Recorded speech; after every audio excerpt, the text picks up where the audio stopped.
आज का हमारा टॉपिक है मल्टीमीटर। अभी जो आपको स्क्रीन में मल्टीमीटर्स दिखाई दे रहे हैं, हो सकता है आपके पास जो मल्टीमीटर है वो इससे अलग तरीके का हो सकता है उन मल्टीमीटर्स का कलर अलग हो, डिज़ाइन अलग हो, ब्रांड अलग हो, लेकिन इन सारे मल्टीमीटर्स में एक चीज़ कॉमन है कि इन सारे मल्टीमीटर्स की जो वर्किंग प्रोसेस है, जो कार्य प्रणाली है, वो एक जैसी होती है। मल्टीमीटर को हम एबीओ मीटर के नाम से भी जानते हैं। एबीओ मीटर से मतलब है ए से एम्पियर, वी से वोल्ट और ओ से ओम मीटर। तो ये ऐसा माप यंत्र है जिसकी सहायता से हम धारा, वोल्टेज और प्रतिरोध नाप सकते हैं। इसके अलावा आप मल्टीमीटर में देखेंगे तो मल्टीमीटर कुछ और भी कार्य कर सकता है। जैसे कंटिन्यूटी भी टेस्ट करते हैं तो मल्टीमीटर की आवश्यकता पड़ती है। मल्टीमीटर की सहायता से कंटिन्यूटी टेस्ट करते हैं, डायोड की टेस्टिंग कर सकते हैं और साथ के साथ ट्रांजिस्टर की भी टेस्टिंग कर सकते हैं।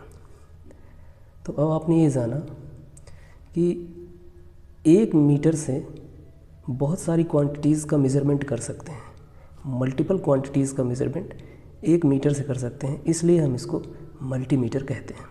मल्टीमीटर सामान्यतः दो प्रकार के होते हैं।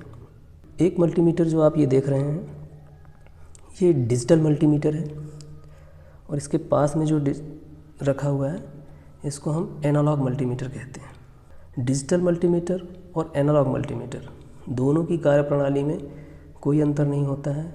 फ़र्क सिर्फ इतना होता है कि जो डिजिटल मल्टीमीटर है, इसके द्वारा मापी जाने वाली राशि इसकी डिस्प्ले पर डिजिट के फॉर्म में शो होती है, जिसे हम आसानी से पढ़ सकते हैं।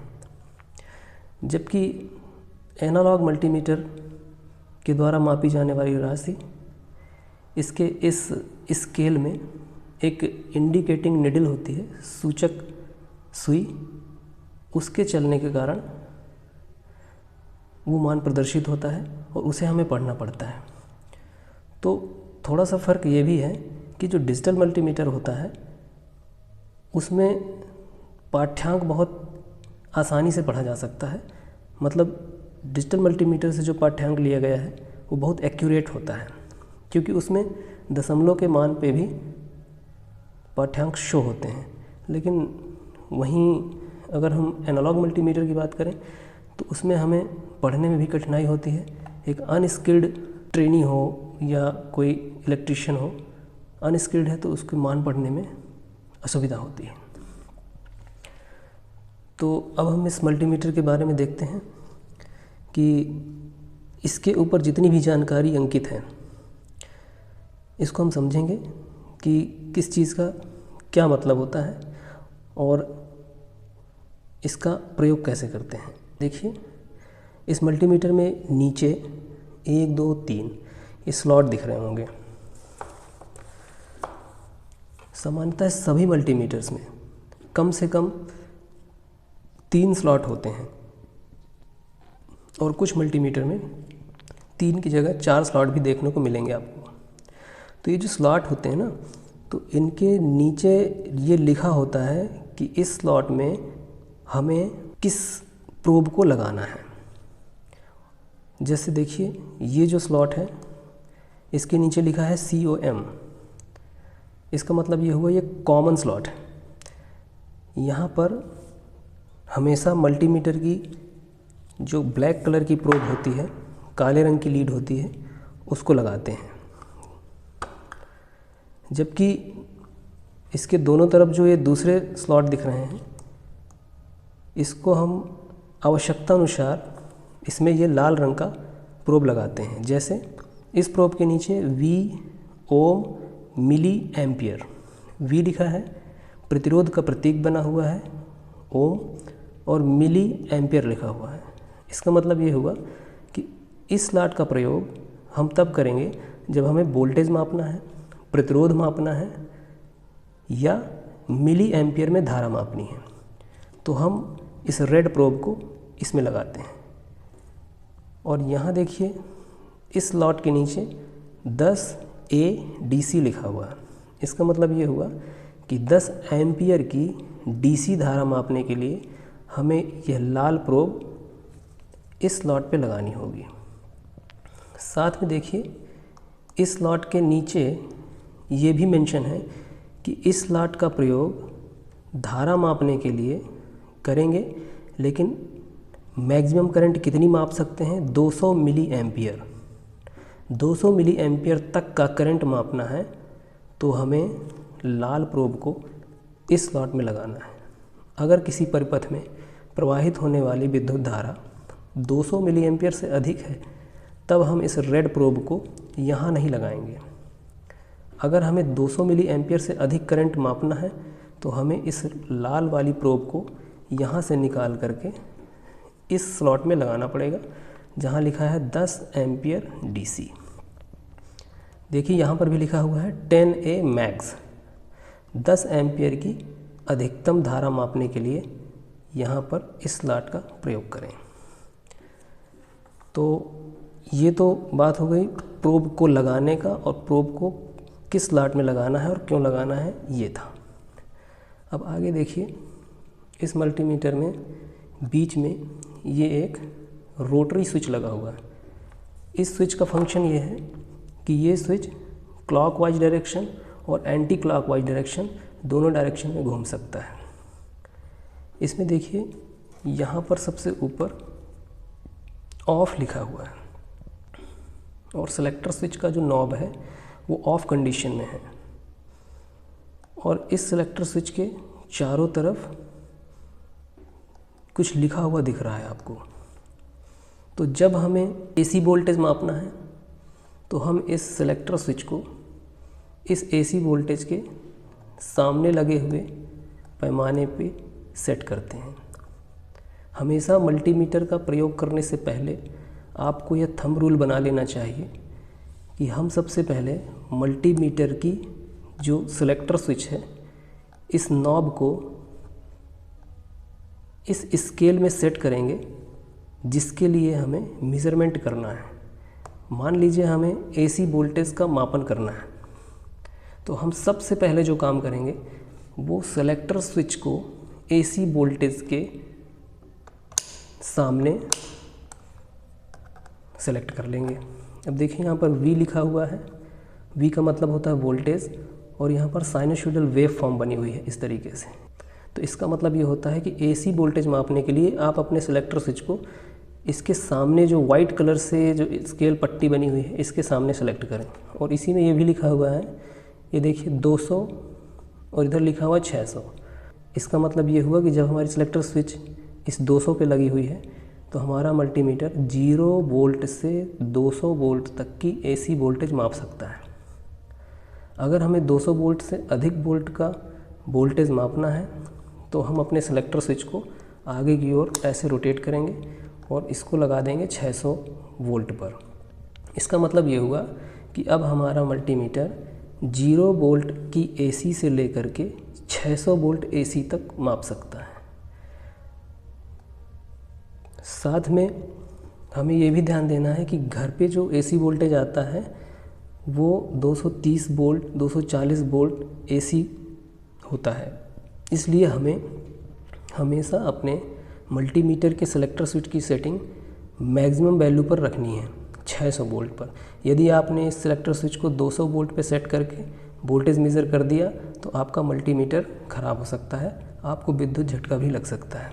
इसलिए मल्टीमीटर पे सबसे पहले हाई वैल्यू पर अपनी सेलेक्टर स्विच की नॉब को रखना है। तो पहला रूल ये था कि आपको अपनी सेलेक्टर स्विच का जो पोजीशन है उसको उस वैल्यू के सामने सेट करना है जिस वैल्यू को आप मेज़रमेंट करने जा रहे हैं। दूसरा रूल क्या है, इस सेलेक्टर स्विच को सिलेक्ट करने के बाद आपको ये ध्यान देना है कि आपका जो रेड कलर का प्रोब लगा हुआ है वो किस स्लॉट में लगा हुआ है। यदि ये रेड कलर का प्रोब गलत स्लॉट में लगा हुआ है, मान लीजिए आपने सेलेक्टर स्विच को 600 वोल्ट AC मापने के लिए सिलेक्ट कर रखा है और आपने इसका प्रोब यहाँ ना लगा करके ये 10 एम्पियर DC में लगा रखा है और आपने इसको डायरेक्ट सॉकेट में लगा दिया है इन दोनों प्रोब को चेक करने के लिए, तो आपका मल्टीमीटर ख़राब हो जाएगा। इसलिए हमेशा ये दो चीज़ें ध्यान में रखें, उसके बाद ही मेजरमेंट स्टार्ट करें। अब देखिए ये एसी वोल्टेज मापने के लिए हमने सेलेक्टर स्विच को यहाँ सेलेक्ट किया था। अब अगर हमें डीसी वोल्टेज मापना है तो हम अपने सेलेक्टर स्विच को रोटेट करके यहाँ पर देखिए V और सीधी लाइन खींची हुई है। इसका मतलब ये हुआ कि अगर हमें डीसी वोल्टेज का मापन करना है तो हमें सेलेक्टर स्विच को इस V और सीधी लाइन वाले के सामने जो वाइट कलर से जो ये पट्टी बनी हुई है, इसमें जो अंशांकन है उसके सामने मापी जाने वाली राशि के अकॉर्डिंग सेलेक्टर स्विच का चयन करते हैं। तो देखिए मान लीजिए हमें डीसी वोल्टेज मेज़र करना है, तो डीसी वोल्टेज के लिए यहाँ पर देखिए क्या लिखा हुआ है 200 और स्मॉल में m लिखा हुआ है। स्मॉल m का मतलब मल्टीमीटर में होता है मिली।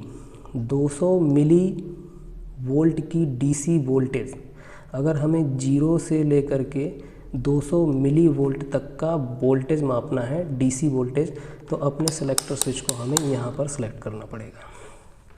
अगर हमें 2 वोल्ट तक का वोल्टेज मापना है डीसी का, तो हम इस अपने सेलेक्टर स्विच को 2 पर सेट कर देंगे। सामान्यतः जो घड़ी के सेल होते हैं, रिमोट के सेल होते हैं, वो 1.5 वोल्ट के होते हैं, तो उनका वोल्टेज चेक करने के लिए हमें अपने सेलेक्टर स्विच को 2 वोल्ट पर सेलेक्ट करना है, जिससे रीडिंग सही आएगी। यदि आपने अपने सेलेक्टर स्विच को 200 मिली वोल्ट में सेट कर रखा है, तो 200 मिली वोल्ट पर सेलेक्ट करने से क्या होगा, आपने 1.5 वोल्ट के सेल की वोल्टेज मेजरमेंट करने के लिए लगाया तो आपका मीटर रीडिंग नहीं देगा।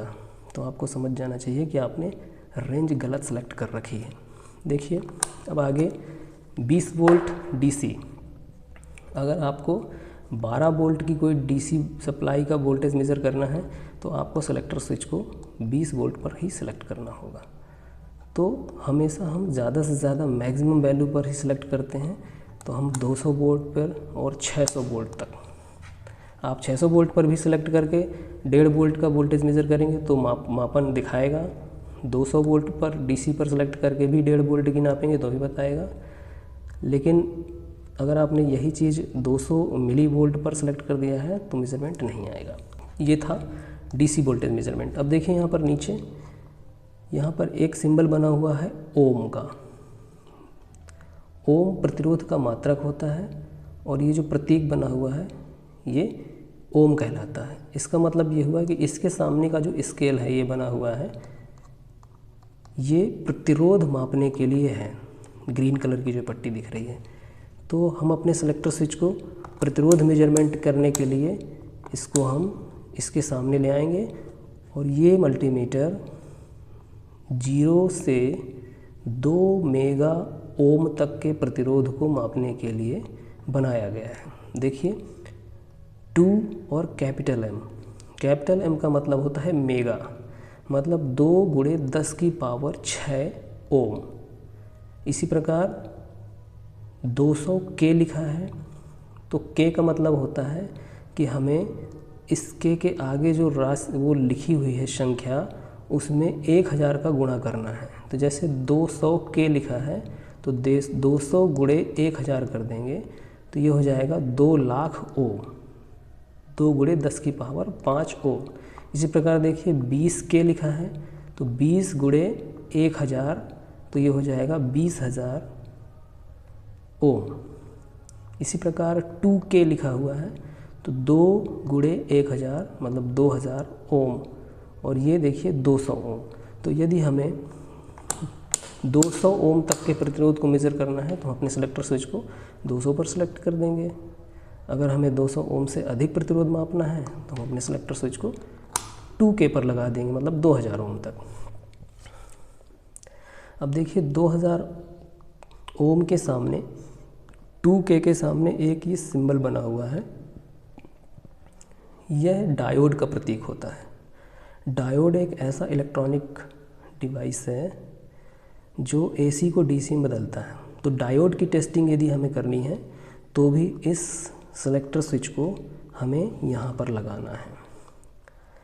अब बात करते हैं इस सिंबल की। ये देखिए रेड कलर से यहाँ पर एक छोटी सी पट्टी बनी हुई है और उसके सामने ये एक सिंबल बना हुआ है। तो मल्टीमीटर में इस प्रकार के साइन को कहते हैं कंटिन्यूटी टेस्टिंग के लिए।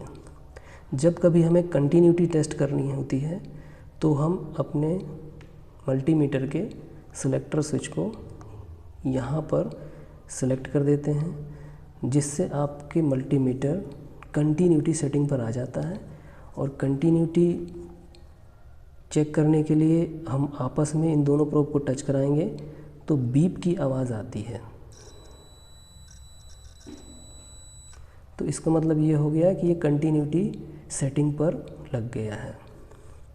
इससे हम मशीनों की वाइंडिंग के कंटिन्यूटी टेस्ट भी कर लेते हैं, साथ में हम शॉर्ट सर्किट टेस्ट भी इसके द्वारा ज्ञात कर सकते हैं। मशीनों में एक टर्मिनल जो वाइंडिंग का होता है, वाइंडिंग के टर्मिनल पर एक प्रोब को लगा करके और दूसरा प्रोब हम मशीन की बॉडी में लगा देते हैं, तो हमें ये पता चल जाता है कि वाइंडिंग बॉडी से अर्थ है या नहीं है। देखिए अगला है HFE। मल्टीमीटर में जो HFE का ऑप्शन है ये हर मल्टीमीटर में नहीं होता है, ज़्यादातर मल्टीमीटर में ये ऑप्शन नहीं होता है। तो ये जो ऑप्शन है ये सामान्यतया इलेक्ट्रॉनिक्स कंपोनेंट जैसे कि ट्रांजिस्टर को टेस्ट करने के लिए होता है। तो जब हमें किसी ट्रांजिस्टर की टेस्टिंग करनी है, ट्रांजिस्टर के अमीटर, बेस और कलेक्टर तीनों टर्मिनल को पहचानना होता है, तब हम इसको सिलेक्टर स्विच को HFE पर लगा देते हैं और ट्रांजिस्टर ले करके ये जो स्लॉट दिख रहे हैं ECBE, इसका मतलब ये होता है एमीटर, C से कलेक्टर, B से बेस, E से एमीटर। नीचे यहाँ पर ये देख रहे हैं आप कि NPN लिखा हुआ है और यहाँ लिखा हुआ है PNP। तो NPN का मतलब होता है NPN ट्रांजिस्टर से है और PNP का मतलब होता है PNP ट्रांजिस्टर। तो PNP टाइप के ट्रांजिस्टर की टेस्टिंग करनी है तो ये नीचे वाले स्लॉट पे उसको लगाएंगे। अगर हम NPN टाइप के ट्रांजिस्टर की टेस्टिंग करना चाहते हैं तो हम इस ऊपर वाले स्लॉट में उसको फिट करेंगे और जिसमें रीडिंग आ जाएगी वो टर्मिनल वही होगा। मान लीजिए शुरू के 1 2 3 टर्मिनल ये जो दिख रहे हैं 1 2 3 स्लॉट, इस पे ट्रांजिस्टर की तीनों टांगें आपने इसमें डाल दी हैं और रीडिंग आ गई है, तो इसके सामने वाला जो टर्मिनल होगा वो होगा एमीटर, दूसरा वाला कलेक्टर हो जाएगा और तीसरा वाला बेस हो जाएगा। अब बात करते हैं इस स्लॉट की। ये देखिए यहाँ पर लिखा है A और सीधी लाइन, इसका मतलब होता है एम्पियर और सीधी लाइन का मतलब होता है DC का करंट मेजरमेंट के लिए। एम्पियर धारा का मात्रक है, इसलिए A और सीधी साइन है, जिसका मतलब कि ये मल्टीमीटर यहाँ से लेकर के यहाँ तक, जहाँ तक ये 10A लिखा है, ये किस चीज़ के लिए है? धारा मेजरमेंट के लिए बनाया गया है। और कौन सी धारा मापेगा? DC धारा। तो अगर हमको देखिए यहाँ पर 200 माइक्रो एम्पियर, ये म्यू बना हुआ है, इसको बोलते हैं माइक्रो एम्पियर। तो इसका मतलब ये हुआ कि अगर हमने सिलेक्टर स्विच को यहाँ पर लगा दिया है तो हमारा मल्टीमीटर 0 एम्पियर से लेकर के 200 माइक्रो एम्पियर तक की DC धारा माप सकता है। अगर हमें 2M का मतलब 2 मिली एम्पियर का करंट मापना है, 0 से 2 मिली एम्पियर तक का, तो हम सिलेक्टर स्विच को यहाँ लगा देंगे। 20 मिली एम्पियर तक का नापना है तो हम यहाँ लगा देंगे। 200 मिली एम्पियर तक का DC करंट नापना है तो यहाँ लगा देंगे। लेकिन अब हमें ध्यान देना है कि अगर हमें 200 मिली एम्पियर से अधिक का करंट मेज़र करना है तो हमें इस सिलेक्टर स्विच को 10A पर सेट करना होगा और साथ ही उसी समय अपनी इस लाल वाली प्रोब को निकाल करके इस सॉकेट में 10A DC पर लगाना पड़ेगा। यदि आपने ऐसा नहीं किया तो आपका मल्टीमीटर ख़राब हो जाएगा, क्योंकि ये जो स्लॉट है ये मात्र 200 मिली एम्पियर तक के करंट को मेज़रमेंट करने के लिए यूज़ में लेना है। ये हमें कैसे पता है? हमें ऐसा पता है क्योंकि इस मल्टीमीटर में यहाँ पर लिखा हुआ है कि इस स्लॉट का प्रयोग तभी करें जब हमें 200 मिली एम्पियर तक की करंट का मापन करना है। और ये मल्टीमीटर केवल DC धारा मापने के लिए डिज़ाइन किया गया है। इसके देखिए, इसके चारों तरफ इसके ये जो एक्सटर्नल रेडियस है प्रोब के, नॉब के कहीं पर भी AC का सिंबल नहीं बना हुआ है करंट के सामने। A के सामने सीधी पट्टी है। जैसे यहाँ पर वोल्टेज के सामने साइन वेव बनी हुई थी, जिसका मतलब ये हुआ कि यहाँ पर हम AC वोल्टेज माप सकते हैं। लेकिन इस मल्टीमीटर में कहीं भी AC का सिंबल नहीं है, इसका मतलब ये DC धारा माप सकता है, AC धारा नहीं मापेगा। तो ये जानकारी थी आपको आज डिजिटल मल्टीमीटर की। इसका प्रैक्टिकल का वीडियो वर्कशॉप में, लैब में बनाएंगे, तब आपके साथ शेयर करेंगे। तब तक इस वीडियो को देखते रहिए। अच्छा लगा हो तो लाइक करें, शेयर करें, सब्सक्राइब करें और बेल आइकन ज़रूर दबाएं, क्योंकि हम जब नेक्स्ट वीडियो डालेंगे तो आपके पास नोटिफिकेशन पहुंच जाए।